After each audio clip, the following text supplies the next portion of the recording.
طوبہ میں جو سب سے اونچی نازک سیدھی نکلی شاخ، مانگوں نعت نبی لکھنے کو روح قدس سے ایسی شاخ۔ تو یعنی نبی پاک کا اصل میں ذکر اتنا بلند و بالا ہے کہ دنیا کی سب سے بہترین، سب سے قیمتی، سب سے بلند چیز لے کر بھی اگر اس کے ذریعے نبی پاک کا ذکر کیا جائے تب بھی اس کا ادب اور اس کا مقام ڈیفائن نہیں ہو سکتا، کیونکہ اللہ نے نبی پاک کو مقام ہی ایسا عطا فرمایا۔ تو ہم اپنی طرف سے جب بھی ابھی اس میں یہ سیکھنے کو مل رہا ہے کہ جب ذکر مصطفیٰ علیہ الصلوۃ والسلام ہو، ہم نعت پڑھیں، بیان سنیں، تو اس میں ادب کا تقاضا کیا ہونا چاہیے، الفاظ کا چناؤ کیسا ہونا چاہیے۔ نبی پاک کے لیے جب آپ بات کر رہے ہیں تو آپ نے اس کو بہت زیادہ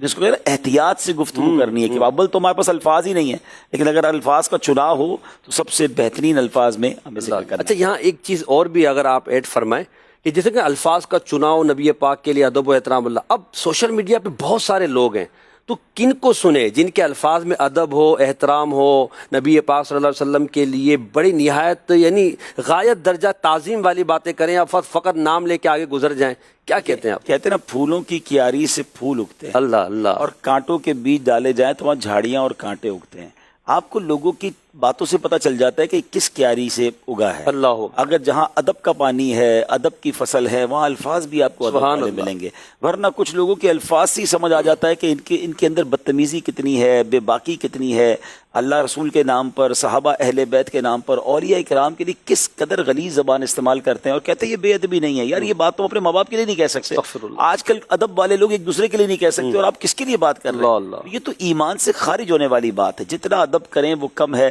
سبحان اللہ۔ اب یہ دیکھیں کہ سرکار دو عالم علیہ الصلوۃ والسلام کا نام مبارک، حالانکہ اللہ نے قرآن پاک میں نبیوں کو ان کے ناموں سے یاد فرمایا، مگر قرآن میں کہیں یاسین فرمایا، کہیں طٰہٰ فرمایا، کہیں یا ایھا الرسول فرمایا، کہیں مدثر فرمایا، مزمل فرمایا، یعنی خود رب اپنے حبیب سے کیسے بات کر رہا ہے۔ ہم نبی پاک علیہ الصلوۃ والسلام کا نام لیتے وقت یا اللہ کے پیاروں کا نام لیتے وقت کتنا ادب ضروری ہے۔ ماشاءاللہ، اللہ پاک ہمیں ادب نصیب فرمائے اور با ادب زندگی گزارنے کی توفیق عطا فرمائے۔